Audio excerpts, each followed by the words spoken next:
ಎಲ್ಲರಿಗೂ ನಮಸ್ಕಾರ ಸ್ನೇಹಿತರೆ. ಈ ವರ್ಷ 2026 ಮಾರ್ಚ್ 19ರಂದು ಶಕ್ತಿಶಾಲಿ ಯುಗಾದಿ ಅಮಾವಾಸ್ಯೆ ಬಂದಿದೆ.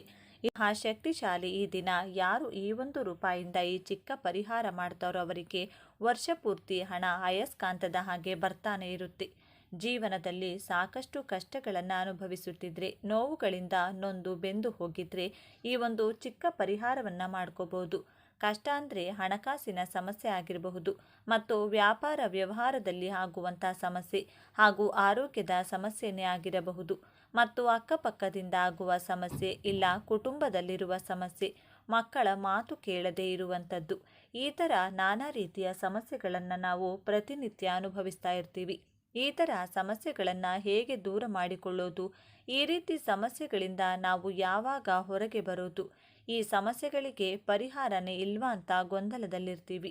ಜ್ಯೋತಿಷ್ಯ ಶಾಸ್ತ್ರದ ವೈದಿಕ ಶಾಸ್ತ್ರದಲ್ಲಿ ತಿಳಿಸಿರುವಂಥ ಈ ಒಂದು ಪರಿಹಾರವನ್ನು ಮಾಡಿಕೊಂಡಿದ್ದೇ ಆದಲ್ಲಿ ನಿಮ್ಮ ಸಮಸ್ಯೆಗಳು ದಿನದಿಂದ ದಿನಕ್ಕೆ ಕಾಲಕ್ರಮೇಣ ದೂರ ಆಗ್ತಾನೆ ಹೋಗುತ್ತೆ. ಜೊತೆಗೆ ಜೀವನದಲ್ಲಿ ಯಶಸ್ಸನ್ನು ಕಾಣಬಹುದು, ಅಭಿವೃದ್ಧಿಯನ್ನು ಕಾಣಬಹುದು, ಮತ್ತು ಎಲ್ಲ ರೀತಿಯ ಶುಭ ಫಲಗಳು ಸಿಗ್ತಾ ಹೋಗುತ್ತದೆ. ಹಾಗಾಗಿ ಅತ್ಯಂತ ಸುಲಭವಾಗಿ ಈ ದಿನ ಮಾಡುವಂಥ ಪರಿಹಾರ ಇದಾಗಿದೆ. ಇದನ್ನು ಈ ದಿನ ರಾತ್ರಿ ಮಲಗುವ ಮೊದಲು ಈ ಚಿಕ್ಕದಾದ ಸುಲಭವಾದ ಪರಿಹಾರವನ್ನು ಮಾಡ್ಕೋಬೇಕು. ಕೇವಲ ₹1 ಪ್ರತಿಯೊಬ್ಬರೂ ಕೂಡ ಮಾಡ್ಕೊಳ್ಬಹುದು. ಈ ಪರಿಹಾರಕ್ಕೆ ತುಂಬ ಮಹತ್ವವಾದ ಸ್ಥಾನವಿದೆ. ವೈದಿಕ ಶಾಸ್ತ್ರದ ಪ್ರಕಾರ ಜನರು ಈ ತಂತ್ರವನ್ನು ತಿಳ್ಕೊಂಡು ಮಾಡಿ ಸಾಕಷ್ಟು ಜನರು ಪ್ರಯೋಜನವನ್ನು ಪಡೆದುಕೊಂಡು ಪ್ರಗತಿಯನ್ನು ಕಂಡಿದ್ದಾರೆ. ತಲತಲಾಂತರದಿಂದ ಬಂದಿರುವಂಥ ಈ ಒಂದು ತಂತ್ರವನ್ನು ನೀವೇನಾದರೂ ಮಾಡಿದ್ದೇ ಆದರೆ ನಿಮ್ಮ ಅದೃಷ್ಟವೇ ಬದಲಾಗಿ ಕೋಟ್ಯಾಧಿಪತಿಯಾಗಬಹುದು. ಪೂರ್ವಿಕರು ಸಾಕಷ್ಟು ಜನ ಈ ತಂತ್ರವನ್ನು ಮಾಡಿ ಪ್ರಯೋಜನ ಪಡೆದು ಆನಂತರ ಸಿದ್ಧಿಶಾಸ್ತ್ರದಲ್ಲಿ ಈ ತಂತ್ರವನ್ನು ತಿಳಿಸಿಕೊಟ್ಟಿದ್ದಾರೆ. ಈ ತಂತ್ರದಿಂದ ನಿಮ್ಮ ಎಲ್ಲ ಕಷ್ಟಗಳು ದೂರವಾಗುತ್ತೆ. ಮನೆಯಲ್ಲಿ ಲಕ್ಷ್ಮಿ ನೆಲೆಸಬೇಕು, ಮನೆಗೆ ಧನಾಗಮನವಾಗಬೇಕು, ಮನೆಯಲ್ಲಿ ಹಣಕಾಸಿನ ಸಮಸ್ಯೆ ನಿವಾರಣೆಯಾಗಬೇಕು, ಆರೋಗ್ಯ ಸಮಸ್ಯೆ ದೂರವಾಗಬೇಕು ಅಂದರೆ ಈ ತಂತ್ರ ಬಳಸಿ ಶಕ್ತಿ ಮತ್ತು ಮಹತ್ವವನ್ನು ಹೊಂದಿದೆ. ಇದು ನಿಮಗೆ ಒಂದು ಒಳ್ಳೆಯ ಉಪಯೋಗವನ್ನು ತಂದುಕೊಡುತ್ತೆ. ಈ ತಂತ್ರವನ್ನು ತಿಳಿಯುವುದಕ್ಕಿಂತ ಮೊದಲು ನೀವೇನಾದರೂ ನಮ್ಮ ಚಾನಲ್ನ ಸಬ್ಸ್ಕ್ರೈಬ್ ಮಾಡದೇ ನೋಡ್ತಿದ್ರೆ ಈ ವಿಡಿಯೋಗೆ ಒಂದು ಲೈಕ್ ಕೊಟ್ಟು ನಮ್ಮ ಚಾನಲ್ನ ಸಬ್ಸ್ಕ್ರೈಬ್ ಮಾಡ್ಕೊಳ್ಳಿ. ಮತ್ತು ತಾಯಿ ಲಕ್ಷ್ಮೀ ದೇವಿಯ ಆಶೀರ್ವಾದ ಸದಾ ನಿಮ್ಮ ಮೇಲೆ ಇರಬೇಕು ಅಂತ ಬಯಸಿದರೆ ಓಂ ನಮೋ ಶ್ರೀ ಲಕ್ಷ್ಮೀ ದೇವಿಯೇ ನಮಃ ಅಂತ ಕಮೆಂಟ್ ಮಾಡೋದೇ ಮರಿಬೇಡಿ. ಈ ವಿಡಿಯೋ ಎಲ್ಲರಿಗೂ ತುಂಬ ಉಪಯೋಗವಾಗುತ್ತದೆ. ಸ್ಕಿಪ್ ಮಾಡದೆ ಕೊನೆವರೆಗೂ ನೋಡಿ. ಎಲ್ಲರೂ ಅಂದ್ಕೊಳ್ತಾ ಇರ್ತಾರೆ, ದಿನದಿಂದ ದಿನಕ್ಕೆ ಸಮಸ್ಯೆಗಳು ಜಾಸ್ತಿ ಆಗುತ್ತೆ, ಕಡಿಮೆ ಅಂತೂ ಆಗ್ತಾ ಇಲ್ಲ, ಯಾವುದರಲ್ಲೂ ಅಭಿವೃದ್ಧಿಯನ್ನು ಕಾಣ್ತಿಲ್ಲ, ಹಣಕಾಸಿನ ಸಮಸ್ಯೆ ತುಂಬ ಆಗ್ತಿದೆ, ಮನೆಯಲ್ಲಿ ಯಾರೂ ಮಾತು ಕೇಳ್ತಿಲ್ಲ, ಏನು ಮಾಡೋದು ಅಂತ ಗೊಂದಲದಲ್ಲಿ ಇರುವವರಿಗೋಸ್ಕರ ವೈದಿಕ ಶಾಸ್ತ್ರದಲ್ಲಿ ಈ ಪರಿಹಾರವನ್ನು ತಿಳಿಸಿಕೊಡ್ತಿದ್ದಾರೆ. ಹಾಗಾಗಿ ಈ ಚಿಕ್ಕ ಪರಿಹಾರವನ್ನು ಇಂದು ಮಾತ್ರ ಮಾಡ್ಕೋಬೇಕು. ಈ ದಿನ ಮಾಡುವಂಥ ಈ ಕಾರ್ಯ ಅತ್ಯಂತ ಶುಭ ಫಲ ನೀಡುತ್ತದೆ. ಈ ದಿನ ಈ ತಂತ್ರವನ್ನು ಮಾಡಿದರೆ ಖಂಡಿತವಾಗಿಯೂ ನೀವು ಆಶ್ಚರ್ಯ ಪಡ್ತೀರಾ. ಈ ಒಂದು ತಂತ್ರ ನಿಮಗೆ ಬಹಳ ಯಶಸ್ಸನ್ನು ತಂದು ಕೊಡುತ್ತೆ. ವೈದಿಕ ಶಾಸ್ತ್ರದ ಪ್ರಕಾರ ಇವರೇ ಮಾಡಬೇಕು ಅಂತ ಏನಿಲ್ಲ. ಹೆಣ್ಣು ಮಕ್ಕಳು ಮಾಡಬಹುದು, ಗಂಡು ಮಕ್ಕಳು ಮಾಡಬಹುದು, ಪ್ರತಿಯೊಬ್ಬರೂ ಕೂಡ ಮಾಡಬಹುದು. ಮನೆಯಲ್ಲಿ ಹೆಣ್ಣು ಮಕ್ಕಳು ಗಂಡನಿಂದ ಗೌರವ ಕೊಡದೇ ಇರಬಹುದು, ಮತ್ತು ಗಂಡ ಕಿಂಚಿತ್ತು ಮರೆಯದೆ ಕೊಡದೇ ಇರಬಹುದು. ಪ್ರತಿದಿನ ಕಲಹ ಇರುವಂಥ ಸಮಸ್ಯೆ ಕೂಡ ಇರುತ್ತದೆ. ಅಥವಾ ಗಂಡ ಕುಡಿತಿದ್ರೆ, ಕೆಟ್ಟ ಚಟಕ್ಕೆ ದಾಸನಾಗಿದ್ರೆ, ಮನೆಗೆ ಸರಿಯಾಗಿ ಬರುವುದಿಲ್ಲ, ಮನೆಯಲ್ಲಿ ಹೇಳುವುದು ಕೇಳಲ್ಲ, ಸರಿಯಾದ ರೀತಿ ನಮ್ಮ ಜೊತೆ ನಡೆದುಕೊಳ್ಳೋದಿಲ್ಲ, ಯಾವಾಗಲೂ ಮನೆಯಲ್ಲಿ ಗಲಾಟೆಗಳಾಗ್ತಾ ಇರುತ್ತೆ ಅಂದರೆ ಕೂಡ ಈ ಪರಿಹಾರವನ್ನು ಮಾಡ್ಕೊಳ್ಬಹುದು. ಅಥವಾ ಅತ್ತೆ ಮಾವನಿಂದ ಕಾಟ ಆಗ್ತಾ ಇದೆ, ಅತ್ತೆಗೆ ಮೈದುನರಿಂದ ಕಾಟವನ್ನು ಅನುಭವಿಸುತ್ತಿದ್ರೆ, ಮನೆಯಲ್ಲಿ ಕಿರಿಕಿರಿ ಆಗ್ತಾ ಇದ್ರೆ, ದಾಯಾದಿ ಕಲಹಗಳು ಆಗ್ತಾ ಇದ್ರೆ, ವ್ಯಾಪಾರ ವ್ಯವಹಾರದಲ್ಲಿ ಕೂಡ ಪ್ರಗತಿ ಸರಿ ಇಲ್ಲದೆ ಇರೋದು, ಆಸ್ತಿ ವಿಚಾರಗಳಲ್ಲಿ ಗೊಂದಲಗಳಾಗ್ತಾ ಇರೋದು, ಕೋರ್ಟು ಕಚೇರಿ ಅಂತ ಅಲಿತಾ ಇದ್ದೀರಾ ಅಂದರೂ ಕೂಡ ಈ ಪರಿಹಾರವನ್ನು ಮಾಡ್ಕೊಳ್ಬಹುದು. ಈ ಪರಿಹಾರವನ್ನು ಒಂದು ಸಂಕಲ್ಪದ ರೀತಿ ಮಾಡ್ಕೊಳ್ಬೇಕಾಗುತ್ತೆ. ಮತ್ತು ನೀವು ನಿಮ್ಮ ಕೆಲಸಗಳನ್ನು ಮುಗಿಸಿ ಇನ್ನೇನು ಮಲಗ್ತಾ ಇದ್ದೀರಾ ಅನ್ನುವಾಗ ನೀವು ಈ ಪರಿಹಾರ ಮಾಡಿಕೊಳ್ಳಿ. ಇದನ್ನು ಹಗಲು ಹೊತ್ತು ಮಾಡುವುದಲ್ಲ, ಈ ತಂತ್ರವನ್ನು ರಾತ್ರಿ ಸಮಯದಲ್ಲೇ ಮಾಡಬೇಕು. ಈ ರಾತ್ರಿ ಸಮಯದಲ್ಲಿ ಮಾಡುವಂಥ ಪರಿಹಾರಗಳು ನಮಗೆ ಸಾಕಷ್ಟು ಫಲಗಳನ್ನು ಕೊಡುತ್ತೆ.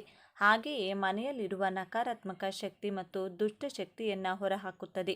ಮನೆಯಲ್ಲಿ ಪಾಸಿಟಿವ್ ನೆಲೆಸುತ್ತದೆ ಹಾಗೂ ನಿಮ್ಮ ಕಷ್ಟಗಳು ಕೂಡ ದೂರವಾಗುತ್ತದೆ. ಹಾಗಾಗಿ ರಾತ್ರಿ ಸಮಯದಲ್ಲಿ ಒಂದು ಪ್ರಶಾಂತತೆಯಿಂದ ಈ ಒಂದು ರೂಪಾಯಿ ಕಾಯಿನ್ನಿಂದ ನೀವು ಸಂಕಲ್ಪ ಮಾಡಿದ್ದೇ ಆದಲ್ಲಿ ನಿಮ್ಮ ಎಲ್ಲ ಸಮಸ್ಯೆಗಳು ಕೂಡ ದೂರವಾಗುತ್ತೆ ಎಂದು ಈ ಪರಿಹಾರವನ್ನು ತಿಳಿಸಿಕೊಡಲಾಗಿದೆ. ಮುಖ್ಯವಾಗಿ ನೀವು ಮಾಡಬೇಕಾಗಿರೋದು ಇಷ್ಟೇನೆ. ನೀವು ಈ ಸಂಕಲ್ಪ ಮಾಡಿಬಿಟ್ಟು ಊಟ ಮಾಡ್ತೀನಿ, ಸಂಕಲ್ಪ ಮಾಡಿಬಿಟ್ಟು ವಾಕಿಂಗ್ ಹೋಗಿ ಬರ್ತೀನಿ ಅಂತ ಹೇಳಬೇಡಿ. ಇನ್ನೇನು ಮಲಗ್ತಾ ಇದ್ದೀರಾ ಅನ್ನುವಾಗ ಈ ಒಂದು ಪರಿಹಾರ ಮಾಡಿಕೊಳ್ಳಿ. ಮಂಚದ ಕೆಳಗೆ ಈ ಪರಿಹಾರವನ್ನು ಮಾಡಿಡಬಹುದು, ಇಲ್ಲಾಂದರೆ ತಲೆಯ ದಿಂಬಿನ ಮೇಲೆ ಈ ಪರಿಹಾರವನ್ನು ಮಾಡಿಕೊಳ್ಬಹುದು.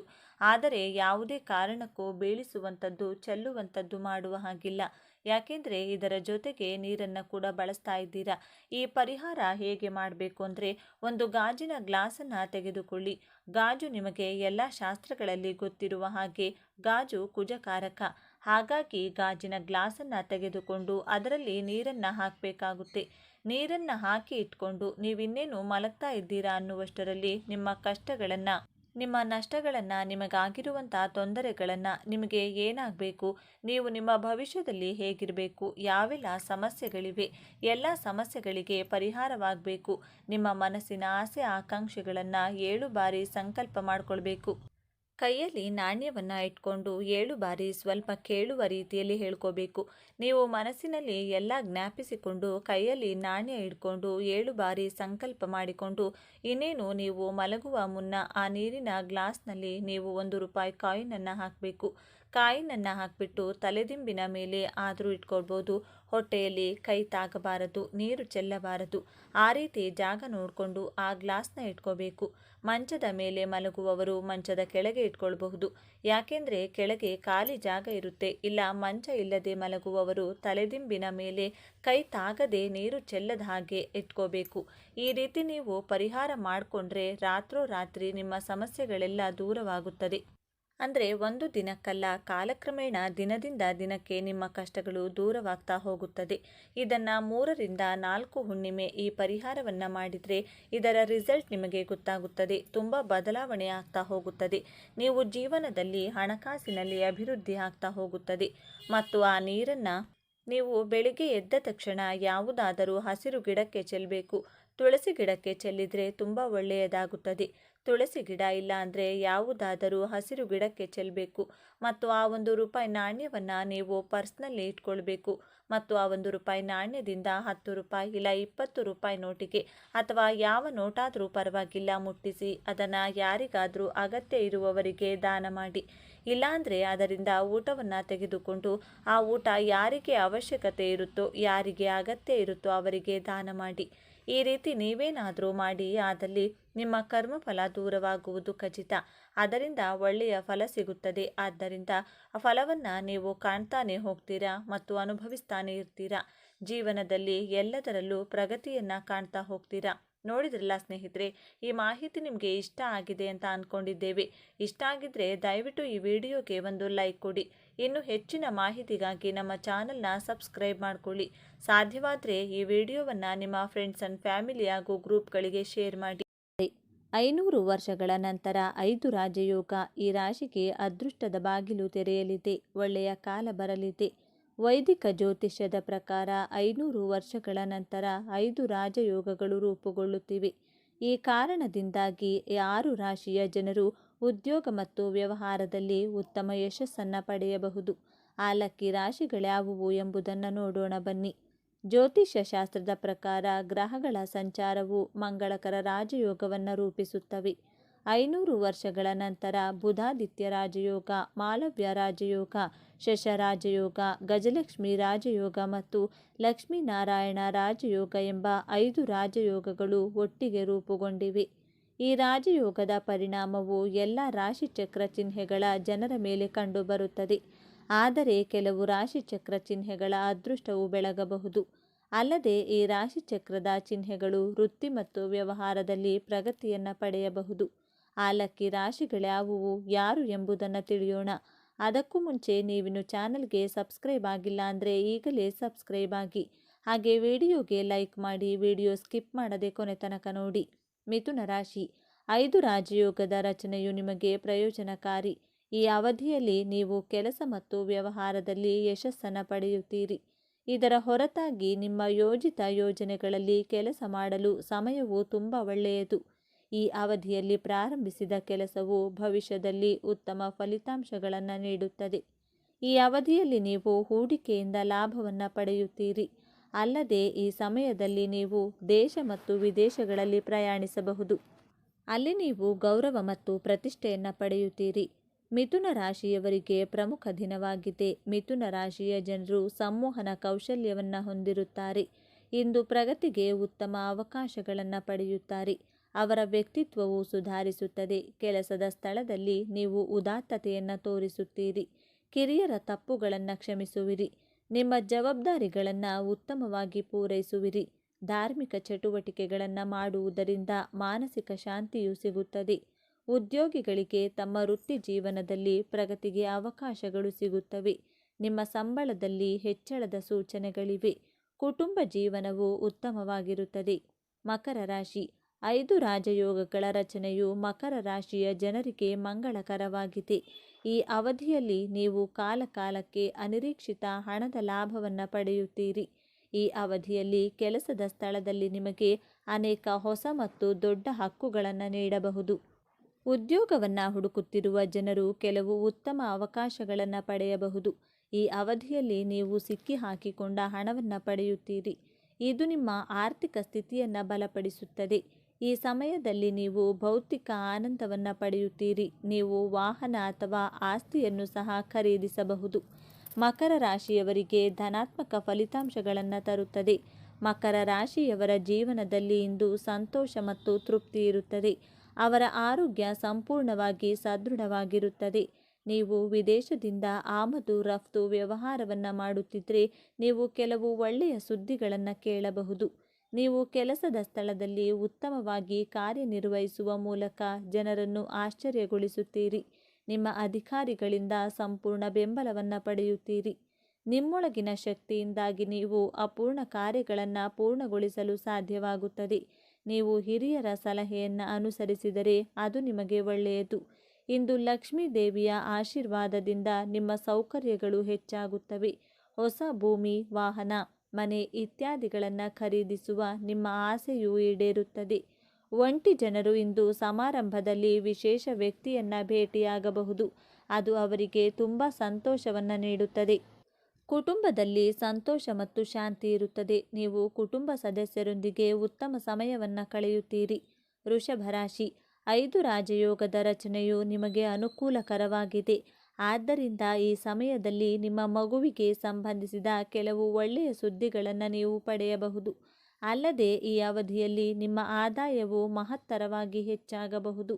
ಈ ಅವಧಿಯಲ್ಲಿ ನೀವು ಹೂಡಿಕೆಯಿಂದ ಲಾಭವನ್ನು ಪಡೆಯುವ ಸಾಧ್ಯತೆಗಳಿವೆ. ಅಷ್ಟೇ ಅಲ್ಲ, ಅದೃಷ್ಟದ ಸಂಪೂರ್ಣ ಬೆಂಬಲವು ನಿಮಗೆ ಸಿಗಲಿದೆ. ಅಲ್ಲದೆ ನಿರುದ್ಯೋಗಿಗಳು ಈ ಅವಧಿಯಲ್ಲಿ ಉದ್ಯೋಗವನ್ನು ಪಡೆಯಬಹುದು. ಈ ಅವಧಿಯಲ್ಲಿ ಸ್ಪರ್ಧಾತ್ಮಕ ವಿದ್ಯಾರ್ಥಿಗಳು ಯಶಸ್ಸನ್ನು ಪಡೆಯಬಹುದು, ಅಂದರೆ ಅವರು ಕೆಲಸ ಪಡೆಯಬಹುದು. ವೃಷಭ ರಾಶಿಯವರಿಗೆ ಮಂಗಳಕರ ಮತ್ತು ಫಲಪ್ರದವಾಗಲಿದೆ. ವೃಷಭ ರಾಶಿಯ ಜನರು ಇಂದು ತಮ್ಮ ಆರ್ಥಿಕ ಜೀವನದಲ್ಲಿ ಸ್ಥಿರತೆಯನ್ನು ಸಾಧಿಸುತ್ತಾರೆ. ಬಹಳಷ್ಟು ಸಂತೋಷ ಮತ್ತು ಸಮೃದ್ಧಿಯನ್ನು ಅನುಭವಿಸುತ್ತಾರೆ. ಕಠಿಣ ಪರಿಶ್ರಮ ಮತ್ತು ಪ್ರಯತ್ನದ ಮೂಲಕ ನಿಮ್ಮ ಕನಸುಗಳನ್ನು ನನಸಾಗಿಸಲು ಮತ್ತು ನಿಮ್ಮ ಗುರಿಗಳನ್ನು ಸಾಧಿಸಲು ನೀವು ಅವಕಾಶವನ್ನು ಪಡೆಯಬಹುದು. ಮಹಾದೇವನ ಕೃಪೆಯಿಂದ ಎಲ್ಲ ರೀತಿಯ ಪರಿಸ್ಥಿತಿಗಳನ್ನು ಎದುರಿಸಲು ನೀವು ದೈಹಿಕವಾಗಿ ಮತ್ತು ಮಾನಸಿಕವಾಗಿ ಸದೃಢರಾಗುತ್ತೀರಿ. ಕುಟುಂಬದಲ್ಲಿನ ಸದಸ್ಯರ ವಿವಾಹದ ವಿಷಯವು ಮುಂದುವರಿಯಬಹುದು. ಅದರ ಬಗ್ಗೆ ಎಲ್ಲ ಸದಸ್ಯರು ಸಂತೋಷವಾಗಿರುತ್ತಾರೆ. ನಿಮ್ಮ ವೃತ್ತಿ ಜೀವನದಲ್ಲಿ ನೀವು ಯಶಸ್ಸನ್ನು ಪಡೆಯಬಹುದು ಮತ್ತು ನಿಮ್ಮ ಕೆಲಸವನ್ನು ಎಲ್ಲೆಡೆ ಪ್ರಶಂಸಿಸಲಾಗುತ್ತದೆ. ನಿಮ್ಮ ಕುಟುಂಬದ ಸದಸ್ಯರೊಂದಿಗೆ ಉತ್ತಮ ಸಮಯವನ್ನು ಕಳೆಯುವ ಅವಕಾಶವನ್ನು ನೀವು ಪಡೆಯುತ್ತೀರಿ. ಮನೆಯ ಚಿಕ್ಕ ಮಕ್ಕಳೊಂದಿಗೆ ನವರಾತ್ರಿ ಜಾತ್ರೆಯನ್ನು ನೋಡಲು ಸಹ ಹೋಗಬಹುದು. ಮನರಂಜನೆಗಾಗಿ ಹಣವನ್ನು ಖರ್ಚು ಮಾಡುತ್ತೀರಿ. ಮೀನರಾಶಿಯವರಿಗೆ ಧೈರ್ಯ ಹೆಚ್ಚಾಗುವುದು. ಮೀನರಾಶಿಯವರು ಧಾರ್ಮಿಕ ಯಾತ್ರೆಗೆ ಹೋಗಬಹುದು. ನೀವು ಒಳ್ಳೆಯ ಸುದ್ದಿಗಳನ್ನು ಕೇಳುತ್ತಿರುತ್ತೀರಿ. ನಿಮ್ಮ ಆತ್ಮಸ್ಥೈರ್ಯದಲ್ಲಿ ಹೆಚ್ಚಳ ಕಂಡುಬರುತ್ತದೆ. ಇದರಿಂದಾಗಿ ಧೈರ್ಯದ ನಿರ್ಧಾರಗಳನ್ನು ತೆಗೆದುಕೊಳ್ಳುವಲ್ಲಿ ಯಾವುದೇ ಸಮಸ್ಯೆ ಇರುವುದಿಲ್ಲ. ನಿಮ್ಮ ಮಾತು ಮತ್ತು ನಡವಳಿಕೆಯಲ್ಲಿ ನೀವು ಮಾಧುರ್ಯವನ್ನು ಹೊಂದಿರುತ್ತೀರಿ. ಇದರಿಂದಾಗಿ ಜನರನ್ನು ನಿಮ್ಮ ಕಡೆಗೆ ಆಕರ್ಷಿಸುವಲ್ಲಿ ನೀವು ಯಶಸ್ವಿಯಾಗುತ್ತೀರಿ. ಸಂಪತ್ತಿನ ಹೆಚ್ಚಳದಿಂದಾಗಿ ನೀವು ಇಂದು ಜನರಿಗೆ ನೀಡಿದ ಭರವಸೆಗಳನ್ನು ಸುಲಭವಾಗಿ ಪೂರೈಸಲು ಸಾಧ್ಯವಾಗುತ್ತದೆ. ಕುಟುಂಬದ ಸದಸ್ಯರಿಂದ ಕೆಲವು ಸಂತೋಷದ ಸುದ್ದಿಗಳನ್ನು ಕೇಳಬಹುದು. ನೀವು ಸಾಮಾಜಿಕ ಮತ್ತು ಧಾರ್ಮಿಕ ಕಾರ್ಯಕ್ರಮಗಳಲ್ಲಿ ಭಾಗವಹಿಸುವ ಅವಕಾಶವನ್ನು ಪಡೆಯುತ್ತೀರಿ. ಇದರಿಂದಾಗಿ ನಿಮ್ಮ ಖ್ಯಾತಿಯು ಎಲ್ಲೆಡೆ ಹರಡುತ್ತದೆ. ನೀವು ಬೆಟ್ಟಿಂಗ್ ಅಥವಾ ಷೇರು ಮಾರುಕಟ್ಟೆಯಲ್ಲಿ ಹಣವನ್ನು ಹೂಡಿಕೆ ಮಾಡಿದರೆ ಭವಿಷ್ಯದಲ್ಲಿ ನೀವು ಅದರಿಂದ ಉತ್ತಮ ಲಾಭವನ್ನು ಕೂಡ ಪಡೆಯುವ ಸಾಧ್ಯತೆ ಇದೆ. ಧನಸ್ಸು ರಾಶಿ. ಧನು ರಾಶಿಯವರಿಗೆ ವಿಶೇಷ ಸಾಧನೆಯನ್ನು ತರಲಿದೆ. ಧನು ರಾಶಿಯವರು ಇಂದು ಹಣವನ್ನು ಸ್ವಲ್ಪ ಒಳ್ಳೆಯ ಲಾಭಕ್ಕಾಗಿ ಹೂಡಿಕೆ ಮಾಡಿದರೆ ಅದು ಖಂಡಿತವಾಗಿಯೂ ನಿಮಗೆ ಉತ್ತಮ ಲಾಭವನ್ನು ನೀಡುತ್ತದೆ. ನೀವು ಯಾವುದೇ ಕೆಲಸವನ್ನು ಪಾಲುದಾರಿಕೆಯಲ್ಲಿ ಮಾಡುವುದು ಉತ್ತಮ. ವಿಶೇಷ ವ್ಯಕ್ತಿಗಳೊಂದಿಗೆ ನಿಮ್ಮ ಪರಿಚಯವು ಹೆಚ್ಚಾಗುತ್ತದೆ. ವಿದ್ಯಾರ್ಥಿಗಳು ತಮ್ಮ ಶಿಕ್ಷಣದಲ್ಲಿ ಎದುರಿಸುತ್ತಿರುವ ಸಮಸ್ಯೆಗಳ ಬಗ್ಗೆ ತಮ್ಮ ಶಿಕ್ಷಕರೊಂದಿಗೆ ಮಾತನಾಡಬಹುದು. ಇದರಲ್ಲಿ ತಂದೆಯ ಬೆಂಬಲವು ಸಿಗುತ್ತದೆ. ಪ್ರೀತಿಯ ಜೀವನದಲ್ಲಿರುವವರಿಗೆ ಇಂದು ವಿಶೇಷ ದಿನವಾಗಿರುತ್ತದೆ. ನಿಮ್ಮ ಪ್ರೀತಿ ಪಾತ್ರರನ್ನು ನಿಮ್ಮ ಕುಟುಂಬ ಸದಸ್ಯರ ಮುಂದೆ ನೀವು ಭೇಟಿ ಮಾಡಿಸಬಹುದು. ನಿಮ್ಮ ಜೀವನದಲ್ಲಿ ನೀವು ಸಂತೋಷ ಮತ್ತು ಸಮೃದ್ಧಿಯನ್ನು ಕಾಣುತ್ತೀರಿ. ನೀವು ಹಳೆಯ ಸಾಲಗಳನ್ನು ಸುಲಭವಾಗಿ ಮರುಪಾವತಿಸಲು ಸಾಧ್ಯವಾಗುತ್ತದೆ. ನಿಮ್ಮ ಸಂಗಾತಿಯೊಂದಿಗೆ ಯಾವುದೇ ವಿವಾದಗಳು ನಡೆಯುತ್ತಿದ್ದರೆ ಇಂದು ನೀವು ಅವನಿಗೆ ಅಥವಾ ಅವಳಿಗೆ ವಿಶೇಷ ಉಡುಗೊರೆಗಳನ್ನು ತಂದು ಕೋಪ ತಣ್ಣಗಾಗಿಸಬಹುದು. ಅದು ವಿವಾದವನ್ನು ಪರಿಹರಿಸುತ್ತದೆ ಮತ್ತು ಸಂಬಂಧವನ್ನು ಬಲಪಡಿಸುತ್ತದೆ. ತುಲಾ ರಾಶಿಯವರಿಗೆ ಲಾಭದಾಯಕವಾಗಿರುತ್ತದೆ. ತುಲಾ ರಾಶಿಯವರು ಇಂದು ಕೆಲವು ಕೆಲಸಗಳ ಬಗ್ಗೆ ಚಿಂತಿಸುತ್ತಿದ್ದರೆ ಅದು ಇಂದು ಪೂರ್ಣಗೊಳ್ಳುತ್ತದೆ. ಅವರು ತಮ್ಮ ಮಕ್ಕಳೊಂದಿಗೆ ಆನಂದದಾಯಕ ಸಂಬಂಧವನ್ನು ಅನುಭವಿಸುತ್ತಾರೆ. ಸ್ವಂತ ವ್ಯವಹಾರ ನಡೆಸುತ್ತಿರುವವರು ಆರ್ಥಿಕ ಲಾಭ ಪಡೆಯುವ ಸಾಧ್ಯತೆ ಇದೆ. ಲಕ್ಷ್ಮೀ ದೇವಿಯ ಕೃಪೆಯಿಂದ ಉತ್ತಮ ಆರ್ಥಿಕ ಲಾಭ ಸಿಗಲಿದೆ. ಸಿಕ್ಕಿಬಿದ್ದ ಹಣ ವಾಪಸ್ ಬರಲಿದೆ. ಸಾಧ್ಯವಾದಷ್ಟು ಬೇಗ ನಿಮ್ಮ ಕೆಲಸವನ್ನು ಪೂರ್ಣಗೊಳಿಸುವಿರಿ. ನೀವು ಭೂಮಿ ಅಥವಾ ಇನ್ನಾವುದಾದರೂ ಹೂಡಿಕೆ ಮಾಡಲು ಬಯಸಿದರೆ ಇಂದು ನಿಮಗೆ ಮಂಗಳಕರವಾಗಿರುತ್ತದೆ. ಭವಿಷ್ಯದಲ್ಲಿ ನೀವು ಆರ್ಥಿಕ ಲಾಭಗಳನ್ನು ಪಡೆಯುತ್ತೀರಿ. ಕುಟುಂಬ ಜೀವನ ಅನುಕೂಲಕರವಾಗಿರುತ್ತದೆ. ನಿಮ್ಮ ಸಂಗಾತಿಯೊಂದಿಗಿನ ಸಂತೋಷವು ಹೆಚ್ಚಾಗುತ್ತದೆ. ಸಂಬಂಧಿಕರೊಂದಿಗೆ ನಿಮ್ಮ ಹೊಂದಾಣಿಕೆಯು ಉತ್ತಮವಾಗಿರುತ್ತದೆ ಮತ್ತು ನೀವು ಸ್ನೇಹಿತರೊಂದಿಗೆ ಕೆಲವು ಮನರಂಜನಾ ಕಾರ್ಯಕ್ರಮದಲ್ಲಿ ಭಾಗವಹಿಸುವಿರಿ. ಸ್ನೇಹಿತರೆ, ಈ ಮಾಹಿತಿ ನಿಮಗೆ ಇಷ್ಟವಾಗಿದ್ದಲ್ಲಿ ದಯವಿಟ್ಟು ಶೇರ್ ಮಾಡಿ, ಲೈಕ್ ಮಾಡಿ ಮತ್ತು ನಮ್ಮ ಚಾನಲ್ಗೆ ಸಬ್ಸ್ಕ್ರೈಬ್ ಆಗಿ. ಎಲ್ಲರೂ ಭಕ್ತಿಯಿಂದ ಓಂ ಶ್ರೀ ಶನೇಶ್ವರ ನಮಃ ಅಂತ ಕಮೆಂಟ್ ಮಾಡಿ. ಧನ್ಯವಾದಗಳು.